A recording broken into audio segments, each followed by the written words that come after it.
Assalomu alaykum O'zbekiston bolalari, yoshlari. Men Adib Xolid, bu kitobning muallifi. Bu kitob 26 yil burun chiqdi ingliz tilida. Hozir siz uchun ham o'zbek tilida tayyor.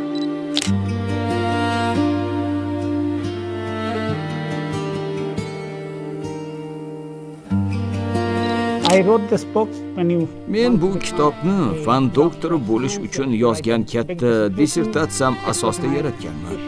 Bu o'sha yillardagi ilmiy ishim edi.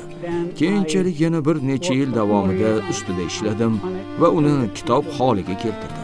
O'zbekistonga tashrif buyurishni yoqtirganim, shuningdek mamlakat bilan bog'liq ko'plab ilmiy savollar mavjudligi meni jadidchilikka qiziqtirib qo'ydi.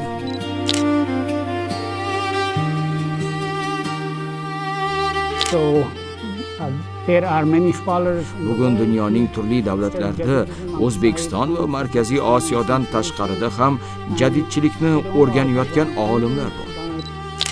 Ularning barchasi bir xil fikrda bo'lmasa-da, aksariyati jadidchilikni Markaziy Osiyo tarixidagi muhim hodisa sifatida baholaydi.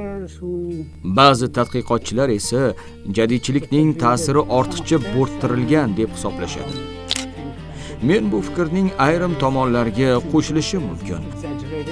Biroq AQSh, Kanada, Fransiya, Germaniya, Britaniya va Yaponiyada jadidchilik bo'yicha faol tadqiqot olib borayotgan olimlar mavjud.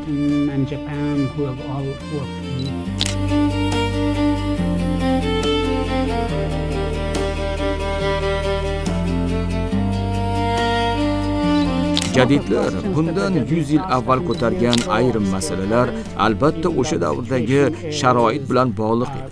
Bugun esa vaziyat ancha o'zgargan. Lekin ularning ilgari surgan ayrim savollari hanuz dolzarb bo'lib qolmoqda. Hozir bizda mustaqillik bor, ta'lim tizimi shakllangan va jadidlar orzu qilgan ko'p narsalarga erishilgan. Shunga qaramay, zamonaviy dunyoda ilg'or inson va musulmon sifatida qanday yashash kerakligi borasidagi ayrim masalalar hanuz o'ylantiradi.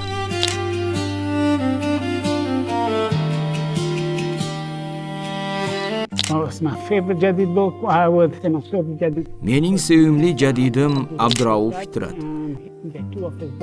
U Hind sayyohining qissasi va Hind inqilobchisi nomli 2 asar yozgan.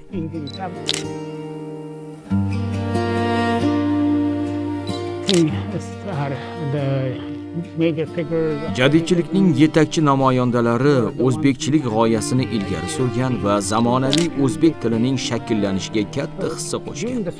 Sovet davrida jadidlar merosini o'rganish taqiqlangan. Ularning ko'p asarlari nashr etilmagan, nomlari esa deyarli tilga olinmagan. Bu holat mustaqillikdan so'ng butkul o'zgardi. Hatto mustaqillikdan sal avvalroq ham bu yo'nalishda jonlanish boshlangan edi.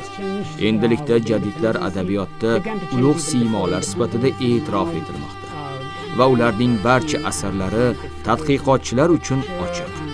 Shu sababli bugun jadidchilikni o'rganish uchun juda qulay davr.